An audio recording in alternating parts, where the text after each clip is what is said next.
Happy Sunday, guys. I did a video yesterday on will it be legal to delete our trucks? And if you haven't watched the video, I'm pretty much gonna be hitting the ground running in this one. So I answered the question and I'm gonna pretty much tell you now. But Lee Zeldin gave us probably some of the best news ever that you can get with a pickup truck.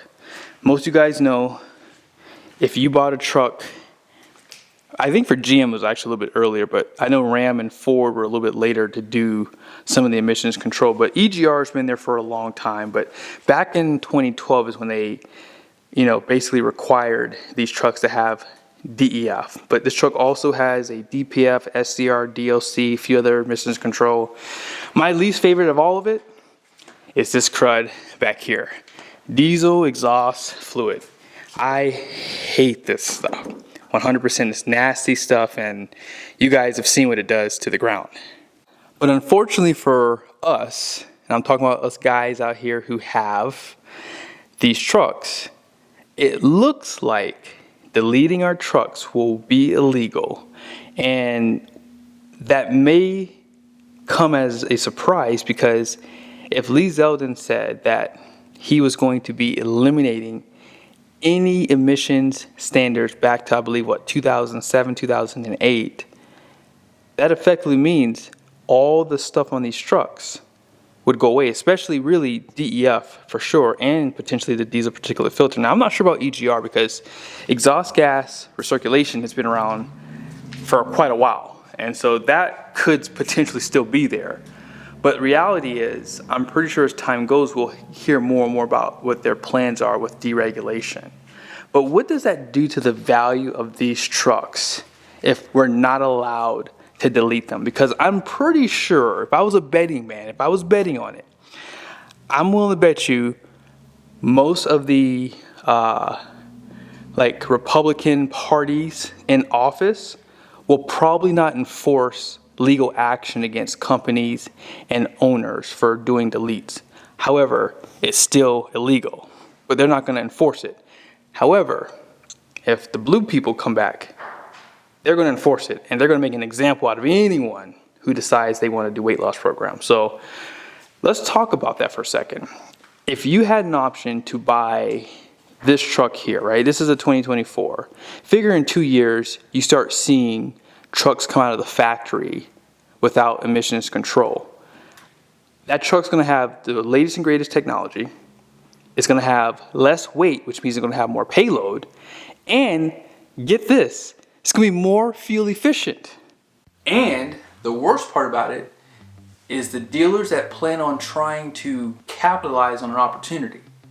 So I've seen a lot of comments from people saying, I won't buy a newer diesel truck until they get rid of all the emissions control. I've seen that a lot in my video comment sections. So imagine those guys who have actually held on to their trucks or done a weight loss program. Imagine them wanting to go in, buy new trucks. And then imagine all of us guys who just want to have the latest and greatest simply because it's going to be more fuel efficient, it's going to be more reliable. The list goes on and on and on. Dealers are going to mark these trucks up so high that we won't be able to afford them. Look what happened with the ZR1. I mean, I love my American cars, but I'll be honest with you right now, I'm not spending $300,000-$400,000 from the Corvette. I'm getting an Aventador at that point. You have pushed me back into the arms of a foreign car. But the reality is, it's not the case for trucks. There's only 3 American HD pickups that we can choose from. So here's what I want to do. I want to go online. I want to show you guys some trucks real quickly, and then I'm gonna give you guys my final thoughts. All right, so I did pull some years of the best diesels pre-emissions. So for Dodge, it's gonna be 2003 to 2007. For Ford, it's gonna be 1999 to 2003. It's really 1995, 1994 and a half, but these are probably the more important years here. And then lastly for GM, it's the 2006, 2007, which is I believe it's the LBZ for this model years, because some of the master techs I've talked to say these are the best years for this truck.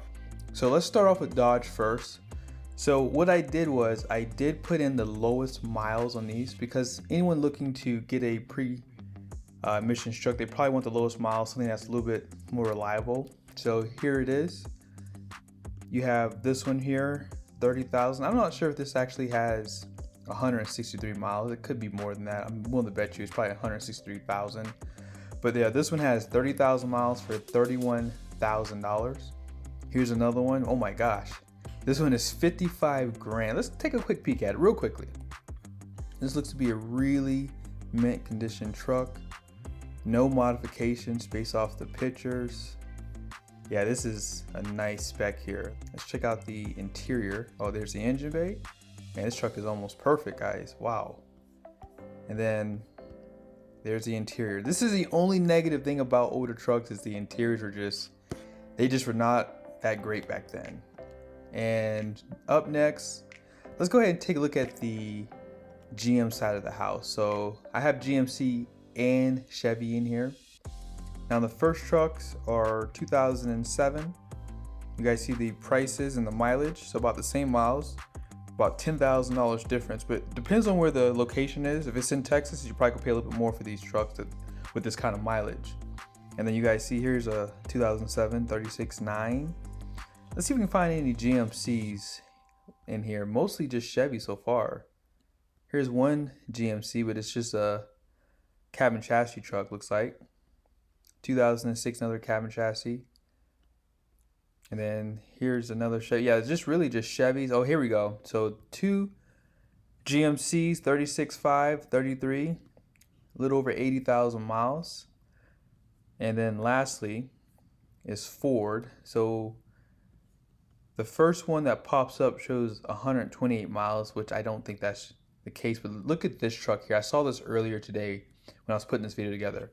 120 grand with 3,700 miles. But I will be honest with you guys, this truck is like perfect. I don't think there's any rust on it. And back then, Lariat was like the highest trim for this too. So last year for this 7.3, and it is like perfect. Look at the engine bay. I bet you this truck sat in a garage for most of its life. Could you imagine owning this? But unfortunately, not many people will be able to at this price point, $120,000. So here's what I'm trying to show you guys. If the manufacturers get the green light to start rolling out trucks with less emissions control, that will affect the value of emission control trucks, because who's going to want them, right? Especially if you're not allowed to delete them. If it's illegal and there's a hard stop, then I can really see people jumping to get a newer diesel truck. Now, obviously, all the emissions control will not leave these trucks. Like, for example, exhaust gas recirculation got put on trucks back in 2004, in that time frame.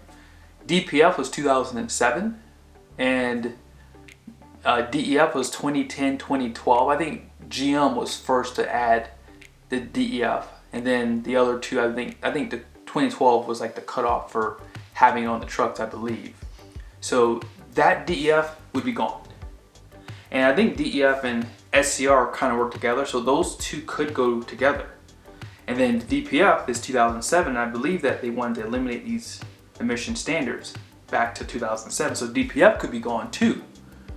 Now, as far as EGR goes, that's the question. Now, maybe we'll do a video talking about ultra low sulfur diesel. That might be a good conversation to have, because will they change that too? Because it would be nice to have more sulfur in the diesel, because that will lubricate the fuel system. And you Ford guys that still have those CP4s will be blessed to have more sulfur in your diesel. That way your CP4 is going to be more happier. So these are just some conversations to have. If people are willing to pay 30, 40, 50 grand for these old trucks, and I'm pretty sure they have to pay cash for them. So if you can pay cash for these trucks, you could put half down probably and just buy yourself a brand new truck with less emissions control, and then wait a couple years and you might be able to delete off EGR if they still have that on there, especially the crankcase ventilation, right? Or just put a catch can on. I mean, catch can's pretty easy, but I want to hear from you guys. I think that effectively, if trucks start rolling out in a year or two, that could affect the value of these trucks that have emissions control, especially from 2010 till what, 2024, 25, right? That will affect the values. I could see dealers trying to capitalize on the trucks rolling out and all the guys flooding the market to try to get those new trucks and trade in theirs. So I think that we should be allowed to do weight loss program. I'd even pay a penalty. If I paid a one-time penalty, like just like how if you want to get a suppressor for your gun, right? There's a one-time fee for that suppressor. Why not do the same thing for this? And then it's still money in the government's pocket. I don't mind participating. Just let me participate and don't try to penalize me. That's all I want to do. Is I want to be able to support my truck in a way that makes it more reliable, more fuel efficient, and less weight. And then that way my truck can be healthier. But I don't think that it's going to be possible. I think that deleting will be illegal. And it may be a hard stop on both sides of things. It might be Republican and Democratic because, again, if people have to buy new trucks, it's going to help the economy. So, again, want to hear from you guys.